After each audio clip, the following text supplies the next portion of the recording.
Hey, good evening, Turn Up. Why don't you stand up? Let's sing together.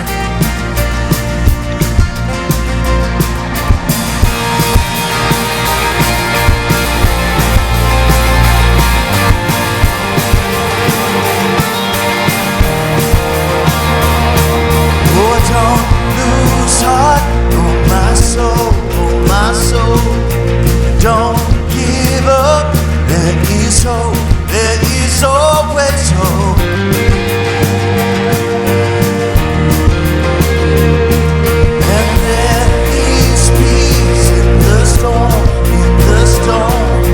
Don't forget, He is Lord of all.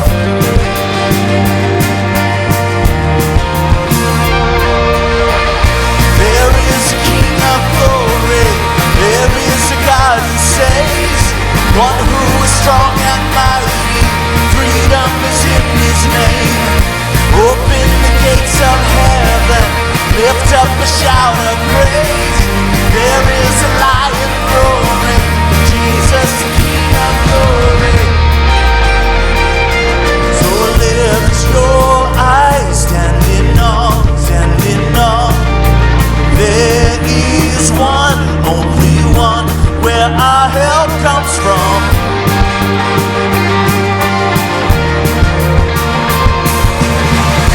There is a King of glory, there is a God who saves, one who is strong and mighty, freedom is in His name.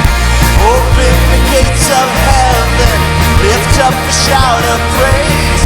There is a lion roaring, Jesus, the King of glory.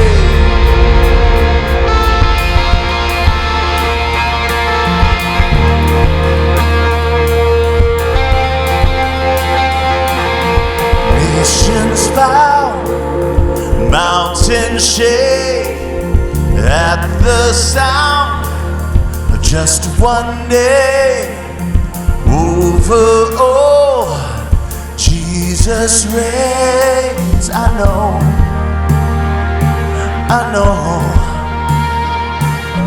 Nations bow, mountains shake at the sound of just one name.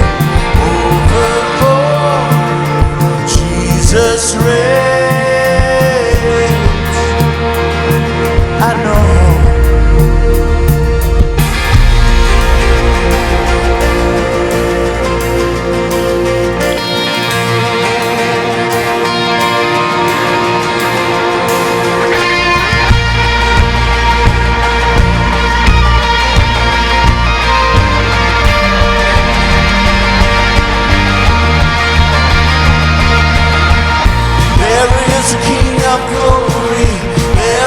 God who saves, one who is strong and mighty, freedom is in His name. Open the gates of heaven, lift up a shout of praise. There is a lion roaring, Jesus, the King of glory.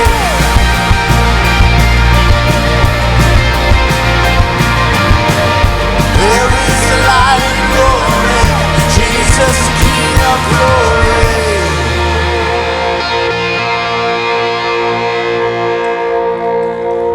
How's it going tonight, Terra Nova? Everybody doing okay? All right. Well, we got a great night ahead of us. We're going to sing a little bit more, but we're also going to sing again at the end and share communion together. And we're just gonna have a great night. So here we go.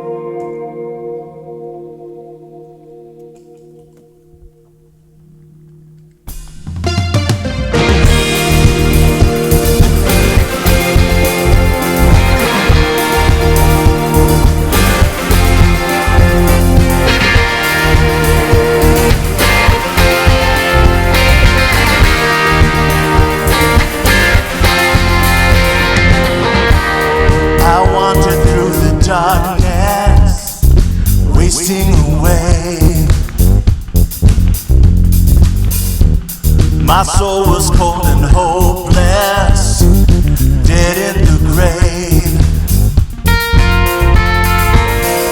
Like a river of life, in a trial.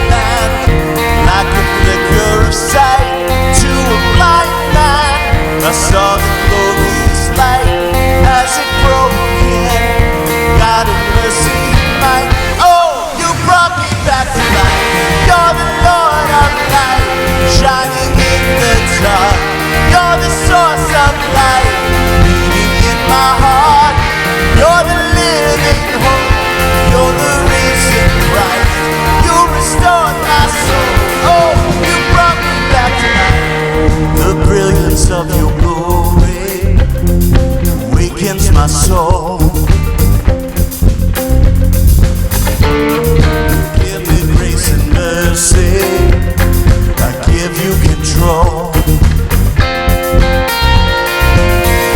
Like a river of light in a dry land, like a flicker of sight to a blind man. I saw the glorious light as it broke in. God of mercy and might. Oh, you brought me back to life. You're the Lord of light, shining in the dark. You're the source of life, beating in my heart. You're the living hope. You're the reason Christ. You restored my soul. Oh, you brought me back to life. Oh, you brought me back to life.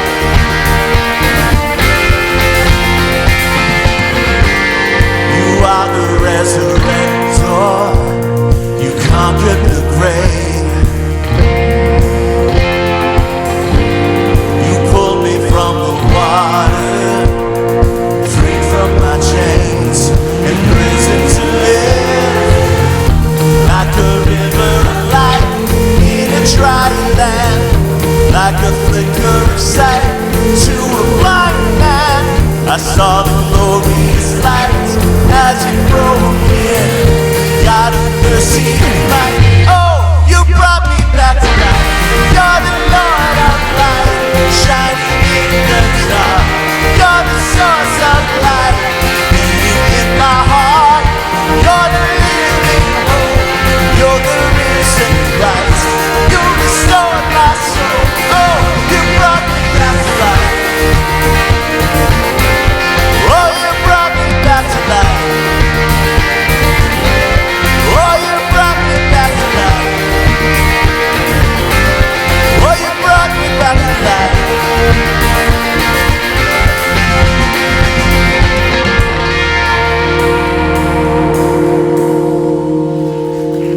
Hey everybody, I want to welcome you to Terra Nova. It is so good to have you with us this weekend. My name is Scott, and before you take a seat, I got a question for you. It'll make sense in a few minutes, but I want you to think back to when you were in school. So maybe that was a while ago, maybe right now you're still in school, and I want you to think, what was one of your favorite subjects in school? Were you an English person, science, math? Were you similar to me? You like recess, you like lunch, PE, those types of subjects. So I want you to get that answer in mind, then turn to somebody, introduce yourself, and ask them, hey, what was one of your favorite subjects in school? So go ahead and take a minute to do that.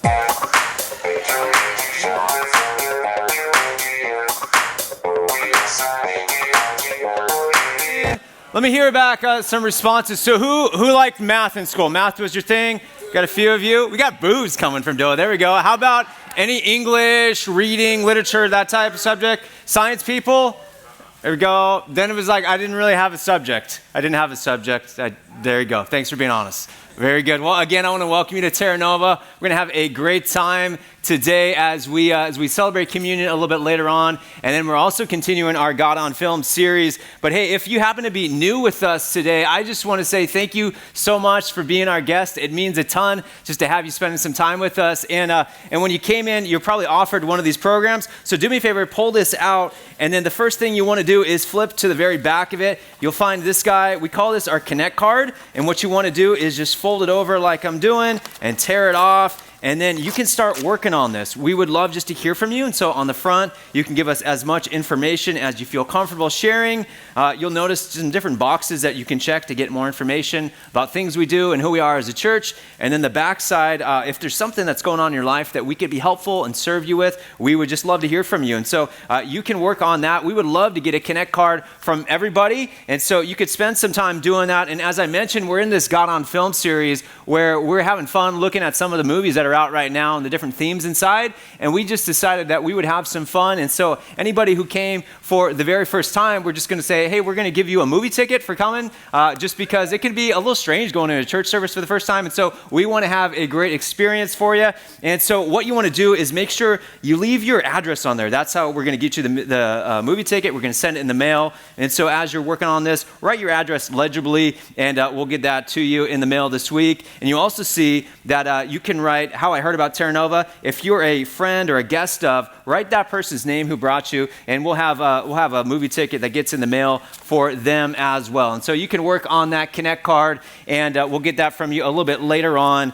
But as you're checking out all the different things that are in this program, you're going to see a number of different things coming up, including on the back, we've got our VBS. It's about a week away. It's a week away from Monday, and this is going to be one of the best things that happens all summer, especially for kids. And so if there's any kids that are in your life, make sure they get signed up. This is happening next Monday, and so we will get them all squared away. You'll also see we've got this flyer in the program, a baptism that's happening tomorrow. Love to invite you to come out to that. And then the backside tells you about Father's Day weekend. So Father's Day is happening next Sunday, and all weekend long, we're going to have some fun with it around Terra Nova, just because we like having a party, and so it's a great reason to do that. So on Saturday night, right after our 5 o'clock service, we are going to have wings and appetizers from Buffalo Wild Wings that we're going to get to enjoy. We're holding nothing back on that. We're going to have some fun with that. And then on Sunday morning, we've got our breakfast that's going to be served before both of our services. And so we've got pancakes and eggs, bacon,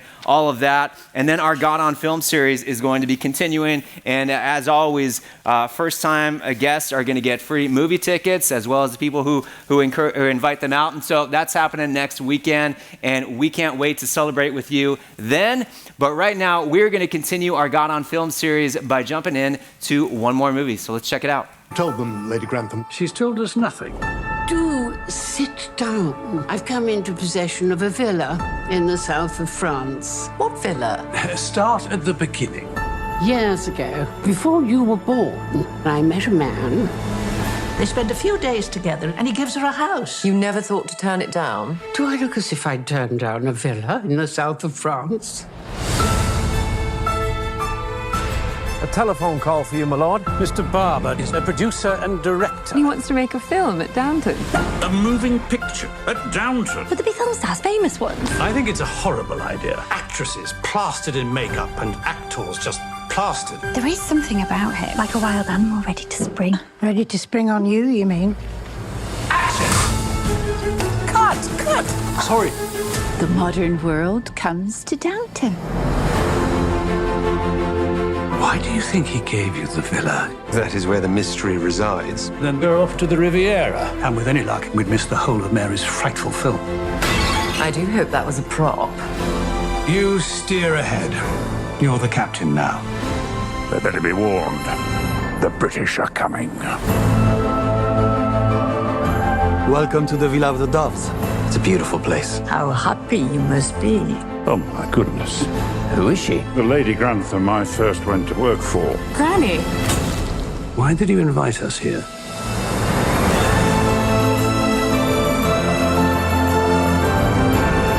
It doesn't look good from afar. She felt the need to keep it a secret.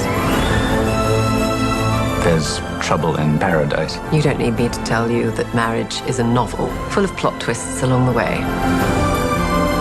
Women like us fall into two categories, dragons and fools. You must make sure they think of you as a dragon. But with that, I will say good night and leave you to discuss my mysterious past. It seems the public only want films that talk. I should have thought the best thing about films is that you can't hear them. Be even better if you couldn't see them either. Okay, hey. It's great to be with you today as we continue God on Film. And so I want to start us off with a question. The question is this. How do you choose a movie to watch? Because let's face it, there's a lot of movies that are out there, whether they're at the theater or whether you're streaming them.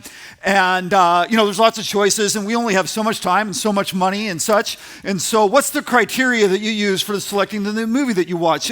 Now, is it the A-list actors? You've got to have some A-list actors, the Clooneys, the DiCaprios, the Jennifer Lawrences, they got to be in that. Or for you, would it have to be intriguing plot twists? These really complicated movies like those Christopher Nolan, Inception, Tenet movies, that you just never know exactly quite what's going on. Or maybe for you, it's the stunning special effects. You got to have some CGI, right? I mean, you can do just about everything with CGI. Now, Downton Abbey, A New Era, contains none of those things. So why is the Downton Abbey franchise so beloved? Why is it such a raising success? See, as it began in 2010, it went for 6 seasons. It became the most watched series ever on the British television network ITV, and the most watched series ever here in the United States on PBS. And along the way, Golden Globes, Emmys, a feature-length film, and now this one. So some people credit its success to how it captures history. There must be enough people, that loved history when they were a kid that really appreciate Downton Abbey as it captivates this way to learn about history and, different things in history at that time, like the sinking of the Titanic, the Irish War of Independence, the outbreak of World War I, and the Spanish flu pandemic. But, come on, there can't be enough history people to explain that, can there? And so I think there's another reason, a reason that pulled me in when I watched the film, that for me made the film really powerful and compelling. Is that when we really boil it down is that Downton Abbey is the story about a family. And I got a family. And I bet that you've got one too. And so when I saw this family, the Crawley family, living in the Yorkshire country estate, this mansion, Downton Abbey, with a mom and a dad and brothers and sisters and grandchildren and a granny and some servants. Well, I can't really relate to the servant part. But I watched this movie not really minding the plot so much. That there's actually not really that much of a plot. But what I really focused on was the family and the defining moments of this family. And so I want you to think with me for a moment about that, about your family moments. The ones that perhaps have happened or the ones that are have yet to happen, because in Downton Abbey, the moments in this film are our moments as well. See, there's a wedding, and it's a beautiful thing. This wedding in Downton Abbey, and perhaps you're thinking right now, if you're married, about your wedding day years ago. Or perhaps you're wanting to be married and you're thinking about maybe what that day might look like when you stand before that special person and make your vows to them. And then there's a family trip. There's a vacation going on, first-class vacation to the French Riviera. How's about that, posted on Airbnb? What would that have cost? But isn't it true that one of perhaps your best family memories is when, mom and dad, put you all in the car, and drove you off to that family vacation that you'd never forget?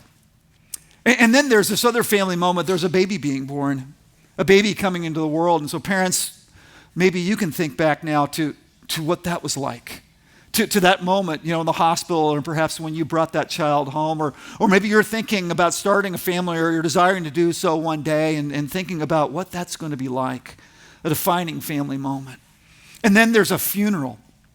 There's a funeral, a family member dies. Now, that's something that we look forward to, of course, but let's just be honest, is that these funerals that we have, these family funerals, everybody comes out for them, right? You've got relatives that you never knew you had, that come to a family funeral just to observe and to honor the person that has passed away, that family member.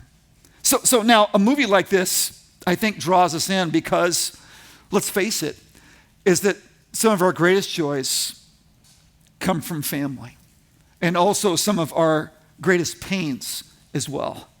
And so it's pretty simple, is that Downton Abbey is a drama about a family. It's full of family drama. We know about family drama, don't we? I mean, we know what that's like. All of us have to navigate some form of family drama, don't we? But did you know is that Jesus had to navigate some as well? So if you've been around Terra Nova much at all, is that you know that we like to talk about Jesus, to get to know him. And early this year, we did a series called You're Not Far, and it was a series out of the Gospel of Mark, Mark's story of Jesus' life. And we spent a really good part of the winter into the spring really looking at Jesus through Mark's story. And as we did that, is that we find that as Mark's story unfolds in Jesus' life, is that we see Jesus begin his ministry doing some things that were extraordinary and also sometimes unsettling, doing things like casting out demons and healing people miraculously and gathering a huge crowd to himself. And you'd think that when that was going on, is that his family would be really excited about that. You think they'd be kind of proud of him. But instead, we find that they're a little rattled by it all. They're a little nervous about it. They're thinking, our Jesus healing on the Sabbath? Oh man, that can't be good. Our Jesus gathering a huge crowd to himself? Well, we've seen some of the people that he brings home. I mean, there's some unsavory characters, sinners we like to call them. So understand, this confusion comes to a head in Mark chapter 3. Mark records it when Jesus enters a house in verse 20. It says, and he entered a house, and again, a crowd gathered so that he and his disciples were not even able to eat. I mean, talk about house party, right? I mean, there's pandemonium going on inside those walls, and his family knows it. So when his family heard about this, they went to take charge of him, for they said, he is out of his mind. All right, you can think with me maybe about a time that you received some words of affirmation from a family member, and maybe also sometimes that you received some words from a family member that stung a little bit. The going out of his mind part would have stung a little bit, right? It would have stung just a little bit, maybe a little bit hurtful. And so we move through the chapter, and then we get to this place where the family decides to actually do something about it and take charge of him. Back in verse 31, as the family arrives at the house, they arrive there, and standing outside, they sent someone in to call him. A crowd was sitting around him, and they told him, your mother and brothers are outside looking for you. Who are my mother and brothers? He asked. Then he looked at those seated in a circle around him and said, here are my mother and my brothers. And so at this moment, Jesus introduces a new community. He says of his disciples that they are now his true family, his true community. Later on is that he would call his ecclesia. That is a Greek word for where we get the English word church. His ecclesia. And this family then that he is forming would in time be this place where everyone's invited and everyone's included and everyone belongs. And furthermore is that he would say of this family that nothing could overcome it, not even the gates of hell. And this was a family that Jesus was forming that had a purpose. This family would be empowered and entrusted to bring Jesus' kingdom of love to save the world, to unmess everything that's messed up with the world. And that's what the community of Jesus followers is all about. This is church at its best. But here's the problem. The church is not always at its best.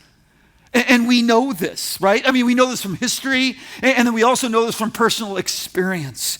There are times at Terra Nova, many times, where people have come our way, and they come with what we call a bad church experience, like a BCE, bad church experience. They tell us about it.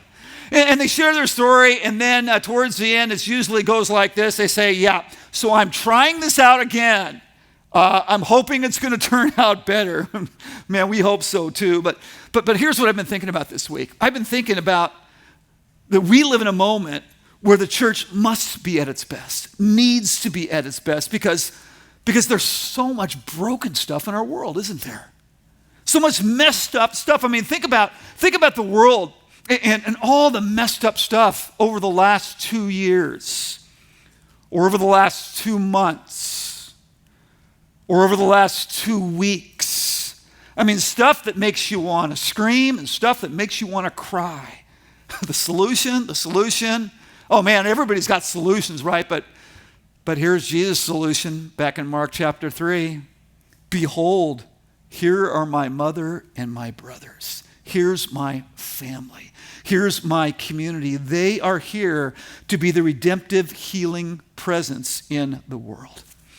But in order for this family to unmess this messed up world, to bring God's kingdom of love here today to South Orange County and around the globe, is that we need to be at our best.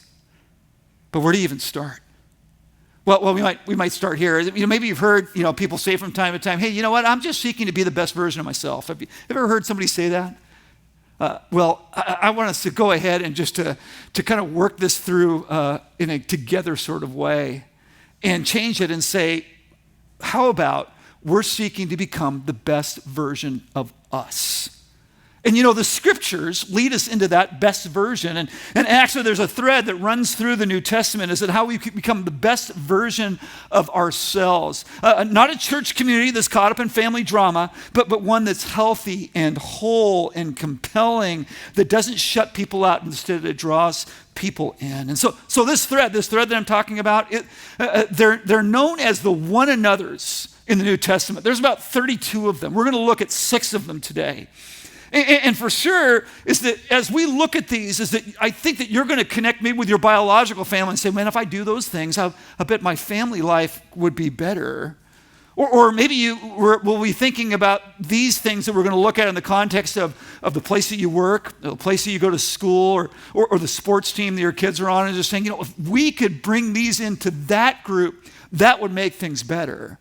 But understand here that the context is that these are words of instruction that are given to followers of Jesus about how they're to do life together, living in these various cities that were scattered throughout the Mediterranean world at the time.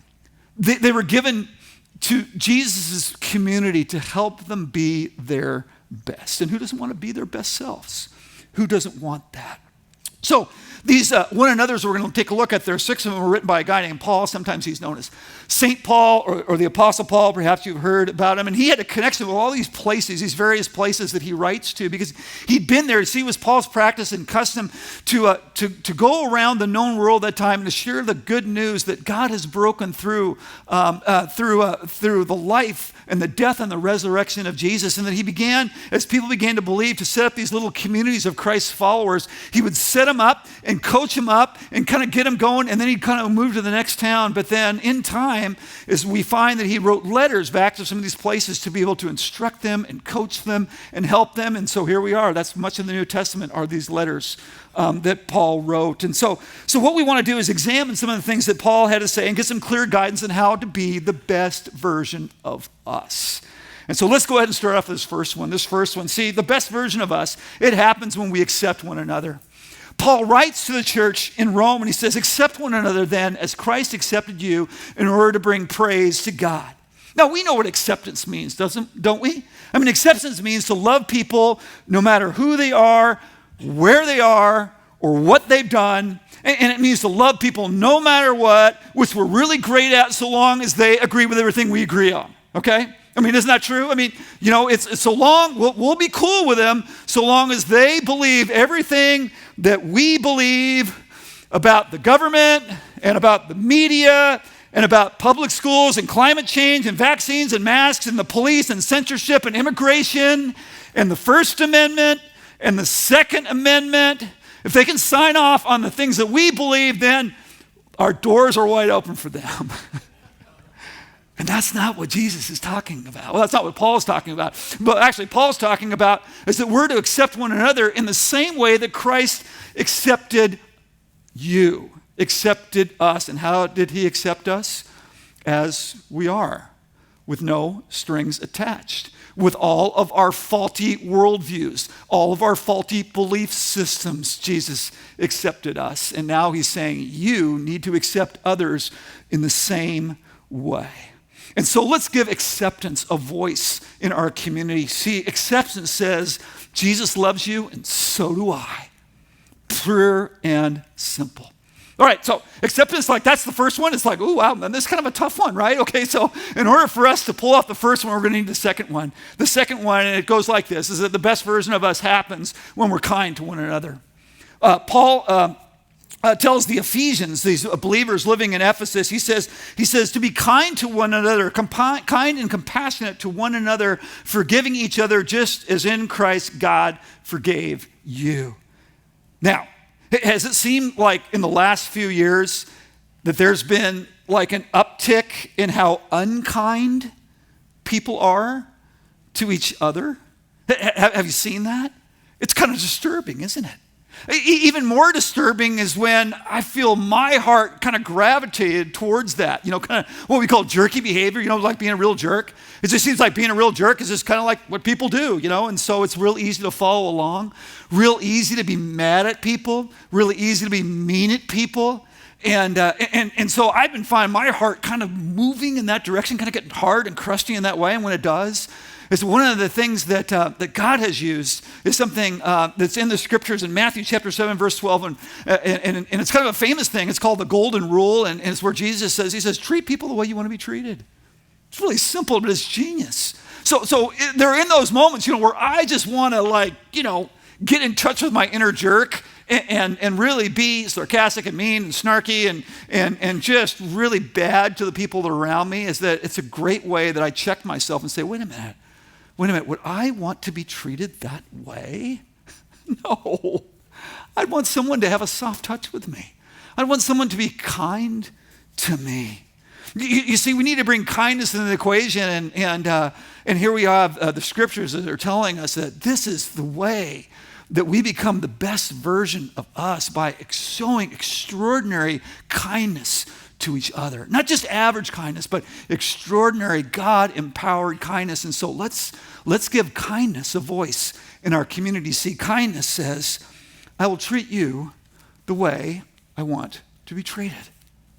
Let's just go ahead and trust that God's going to help us this week. In that moment, when we think that we're going to, just explode and just, ready to dig in, our claws to someone, that we'll just go ahead and decide that we're going to treat people the way that we would like to be treated in that situation. All right, let's go on to the next one. The next one, we just need to recognize that the best version of us happens when we serve one another.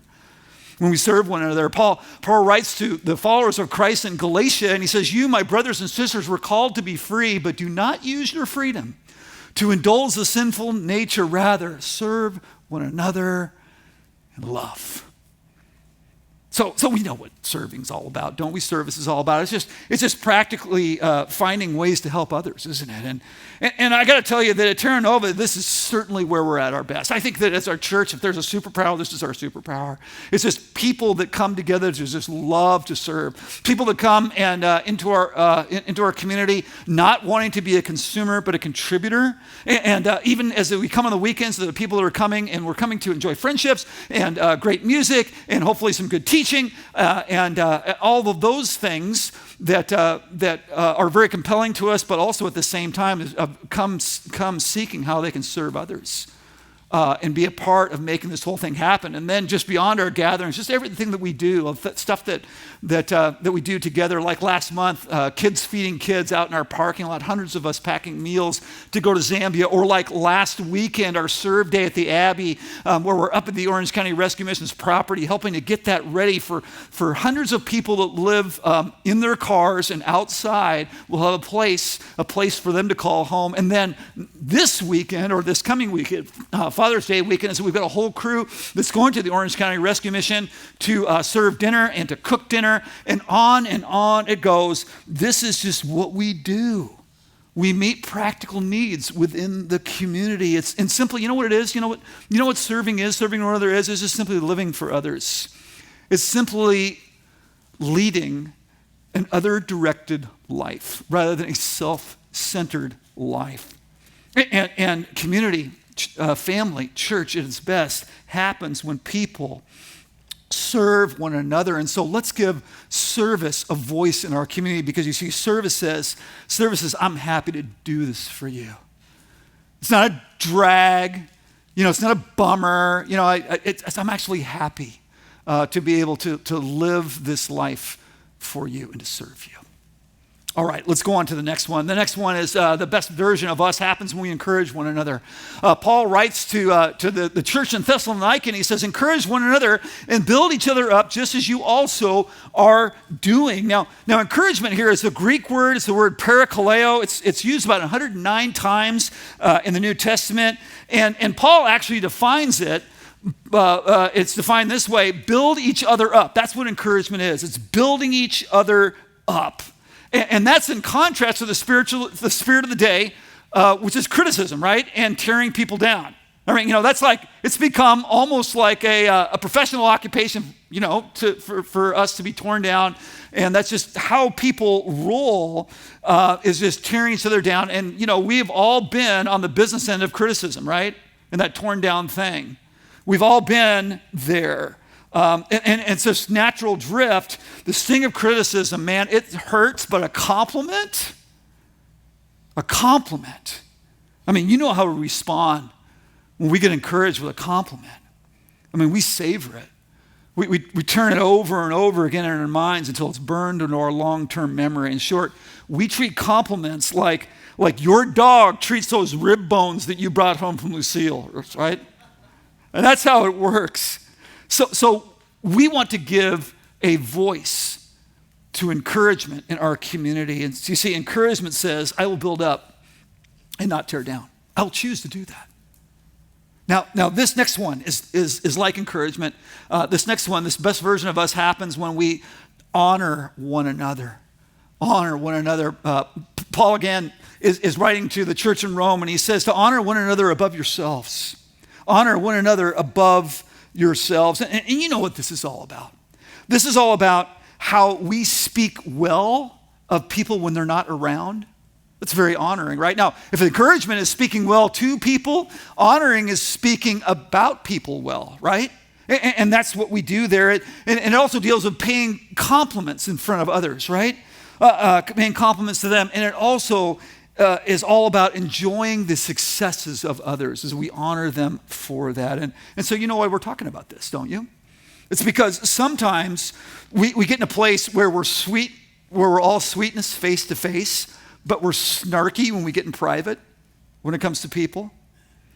But what we want to do is we want to give honor a voice in our community. You see, honor says, I will publicly celebrate all that you are and all that you do. Then this next one, number 6. The best version of us is when we bear with one another. Paul writes to the followers of Jesus in Colossae, and he says, bear with each other and forgive one another. If any of you has a grievance against someone, forgive as the Lord forgave you. To bear with. So you know what that means? It means to have staying power in relationships. It means that we hold up with people and we go the long road with them. And it's tough to hang in there with people sometimes. I think that's why Paul's sharing this with the Romans. Because we know that in this community and in a family of God, it's like any other family. It's like a natural family, a biological family. Is that in any family there's going to be some crazy uncles, right? I mean, you know some, all right? Some crazy uncles that are out there, and that person that's in the family and is just like, yeah, they're kind of weird. But bearing with means being patient with them and to put up with their idiosyncrasies. You see, bearing with says this, you'll love this, your weirdness will not push me away. It won't push me away. Now, if you add all these things up, if you add them all up, this leads us to one another, not given to us by Paul, but a one another given to us by Jesus. You see, in John chapter 13, verse 34, Jesus said this. He said, the new command I give you, love one another as I have loved you, so you must love one another. And then he says this. He says, by this, everyone will know that you are my disciples if you love one another. He says they'll know. He says they'll know you're mine. They'll know you're a part of my community. They'll know you're a part of my family. There's that family resemblance. It's like, oh yeah, you're just a chip off the old block. There's incredible family resemblance because you look like Jesus and you act like Jesus and you talk like Jesus because you've been with Jesus. You've been with him. And you know, as people did back in the early first century, well, once upon a time, the world began to change because they did this. The world began to change for the better. Things got better because you see, once upon a time, the followers of Jesus did these things during a time that was very dark and broken, a very broken time in history. It was the first century Roman Empire, and it was a time marked by brutal violence, first of all. It was often even used for entertainment. It was a time that was marked by loveless marriages and sexual immorality. And it was also marked by slavery. You know, it was estimated, scholars estimate that clearly half of the Roman Empire at the time were slaves. And it was marked by the exposure of children who were unwanted because they were deformed or because they were girls. Babies left to die out in the streets or on trash heaps after they were born. And it was also marked by poverty. The way that things worked back then is that people just worked themselves to death to provide a very meager existence. And all of this was normal. All of this was the norm.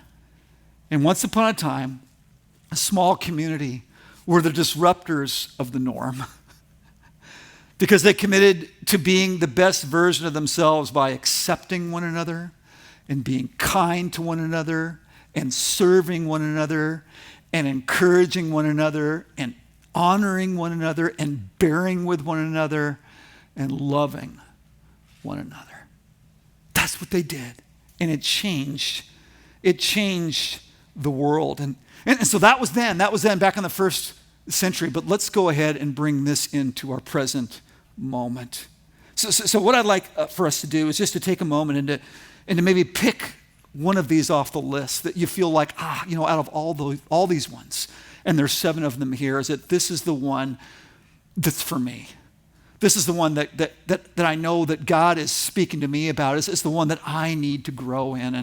And as you think about that, as you try to pick one, I just needed to tell you, hey, if you're, not a God, Bible, or Jesus person, somebody invited you to get some movie tickets, you came and you're like, hey, so what's this all about? And I got to do this. I just need to let you know is that, something, what I just shared with you is that this is like completely optional for you, okay? It's, you are under no compulsion to do any of this stuff. You see, these are for followers of Jesus. These are for his family. But wouldn't you agree with me is that if you just began to do these, that your life would get better?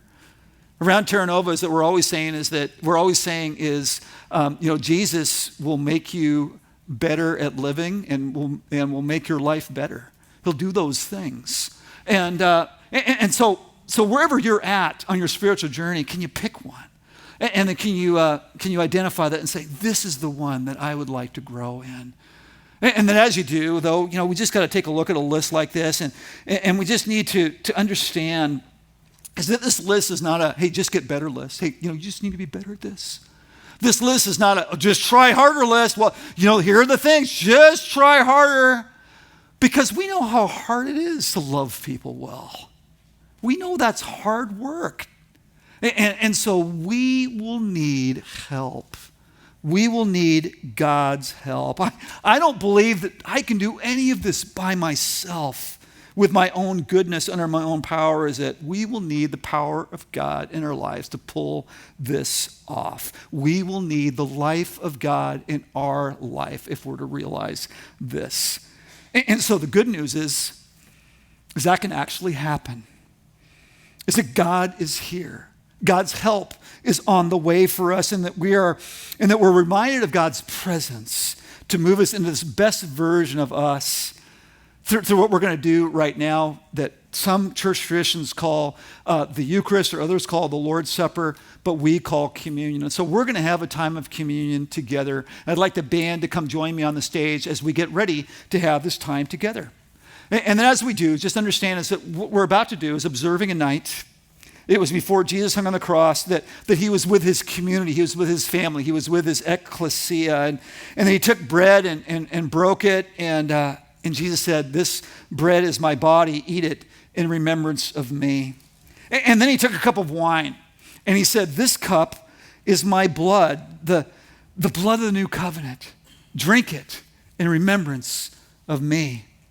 Now, Jesus on that first night is that he gave those things as symbols, of course, and they were symbols of what would happen soon after that, because you see that very next day Jesus was led to a cross outside Jerusalem, and he was nailed to that cross.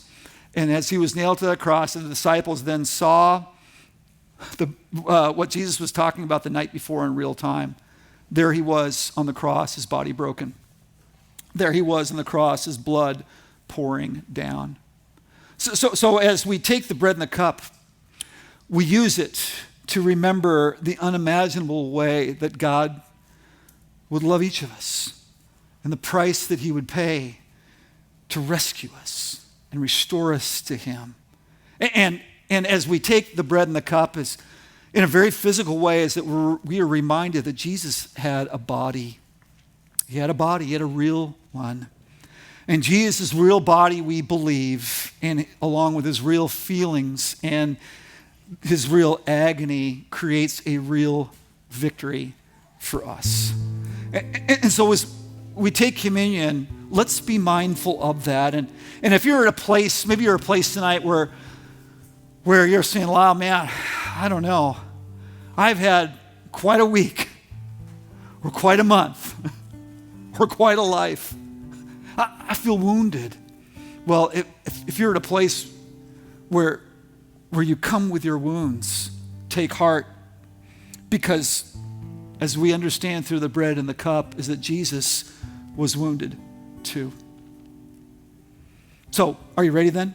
So what's going to happen now is the band is going to lead us a song, and then when you're ready, I want to invite you to go ahead and stand up and move to any of the tables that are around the room, and there you'll find the bread and the cup in two forms. One is a form that's a smaller form that's just kind of together, and the other is a form where you've got bread that you can dip into a bowl. You can choose which one that you would like to do, but you can take the bread and the cup together there. So I want to invite you to stand with us and join the band, and let's begin now our communion celebration.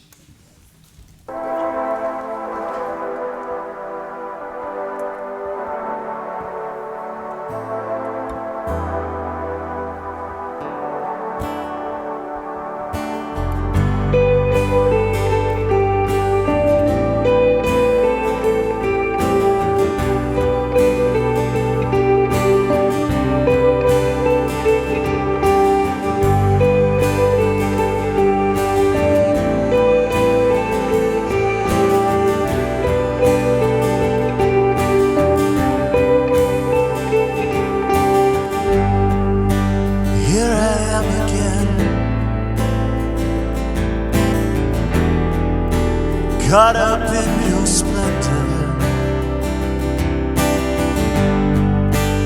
you invite me in, so I will surrender. You have always been what I was looking for.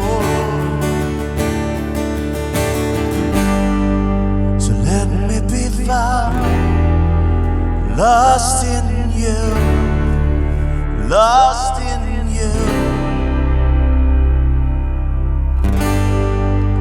Let my heart rest in what is true, in what is true. Let your love reign over everything I say and do. Let me be found, let me be found, lost in you.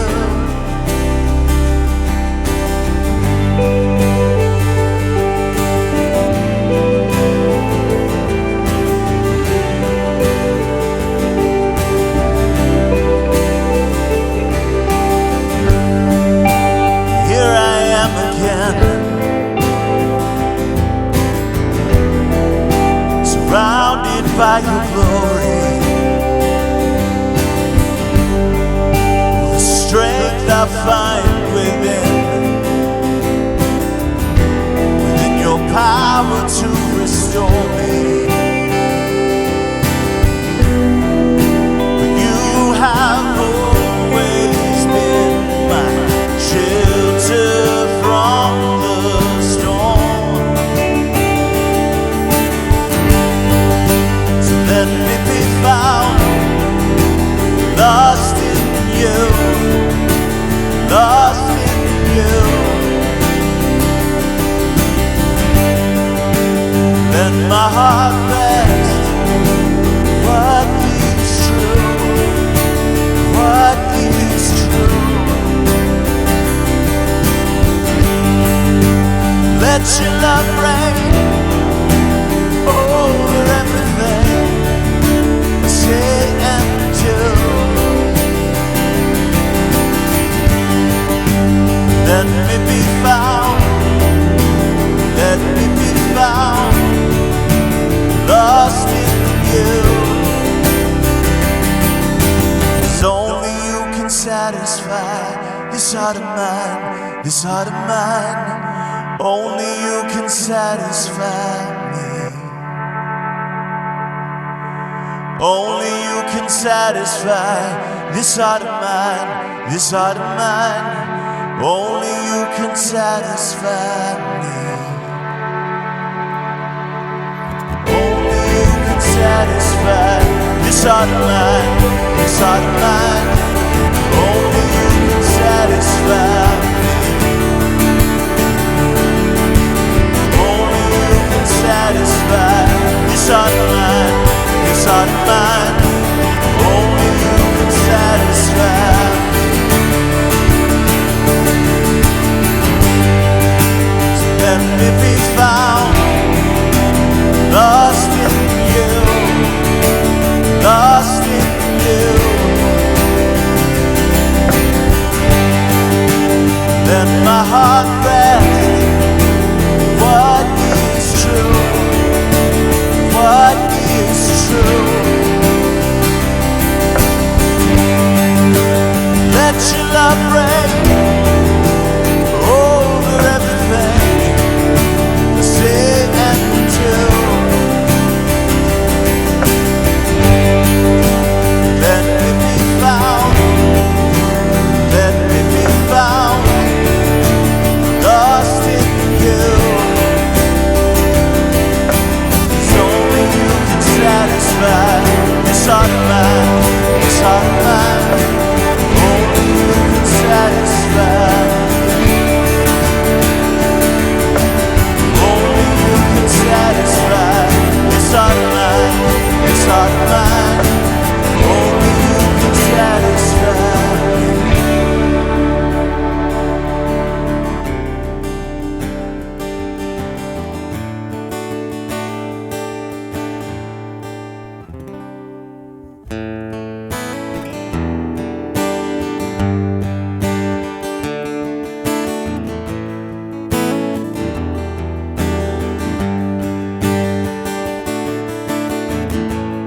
Into the quietness of your grace.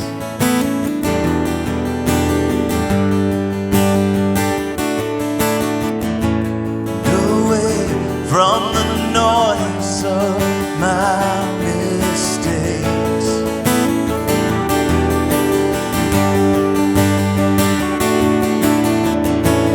You lead me in ways that make me whole.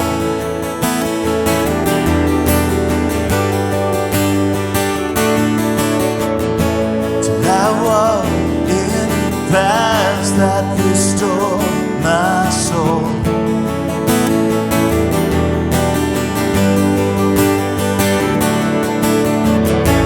Wherever you go, I know I will follow. I will follow you. Wherever you go, I know I will follow. I will follow you. I will follow you.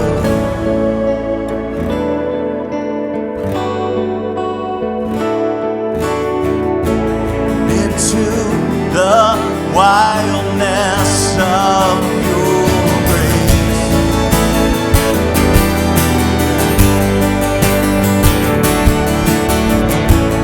Away from the safety of my restraints.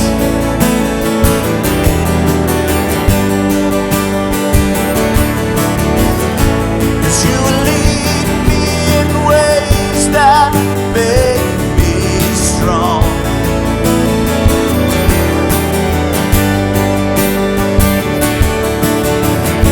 Till I walk in paths where I belong.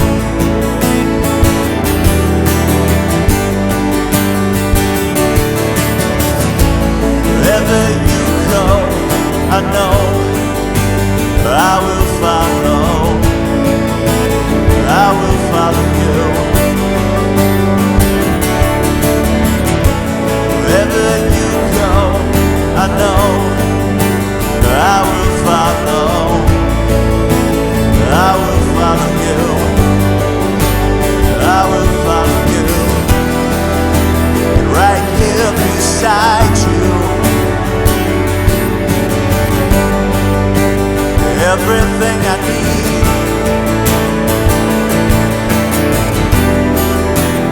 Goodness and mercy, following me.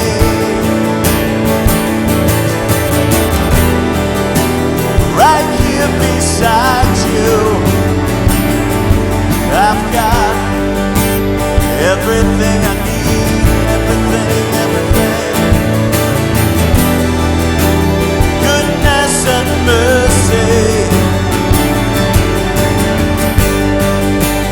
following me.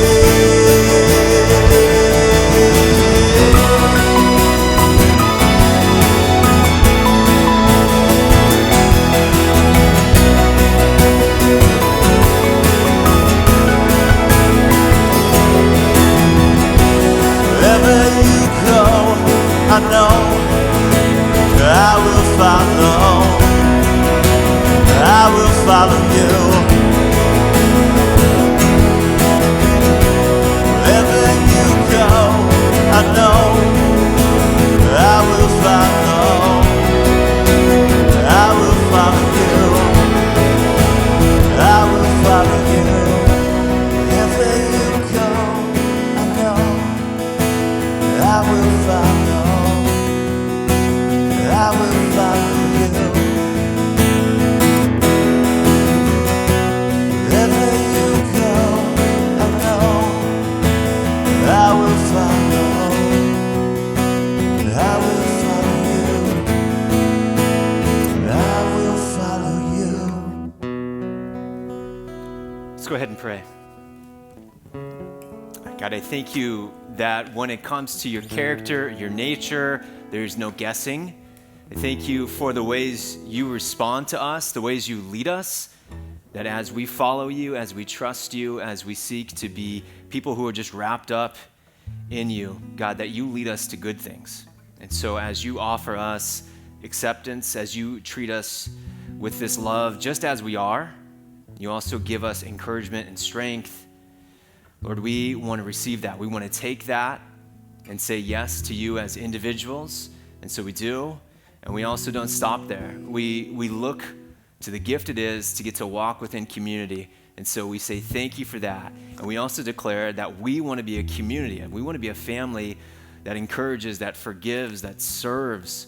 God, that seeks your lead in every area of our lives and responds to people the way that you did, Jesus. And so we do so, trusting that as we follow you and as we live as Jesus did, that you will take us to good places. We thank you. We pray this in Jesus' name. Amen. Well, you guys can go ahead and have a seat. I want to thank the band, thank Lyle for a great message. Thank you all for being with us this weekend here at Terra Nova.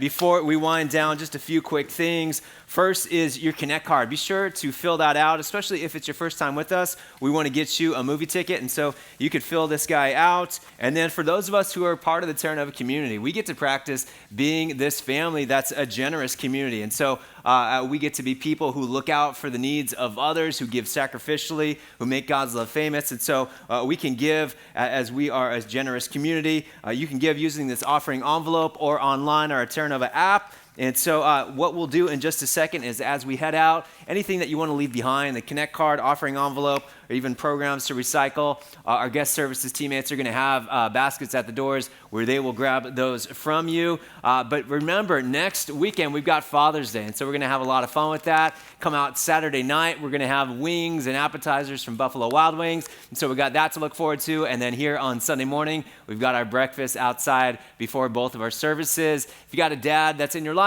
that's nearby, bring them with, but anybody is going to have a great time next weekend. So be back for that, because we're also going to be jumping in to our third movie in God on Film. So let's have a sneak preview of what we're going to be checking out. My dad believed in you. I'm not going to make the same mistake.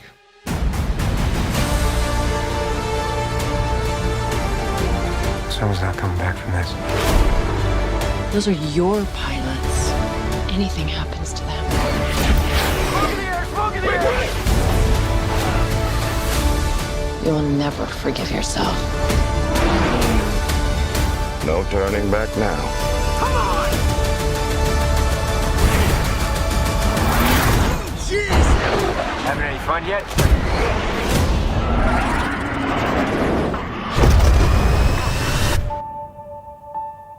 Nice. So you see, we went with Downton this week and then yeah, makes sense now, right? Well, great. That is next weekend, so come back for that. Bring friends. We'll have movie tickets for you. Have a great week. God bless you all. We'll see you soon.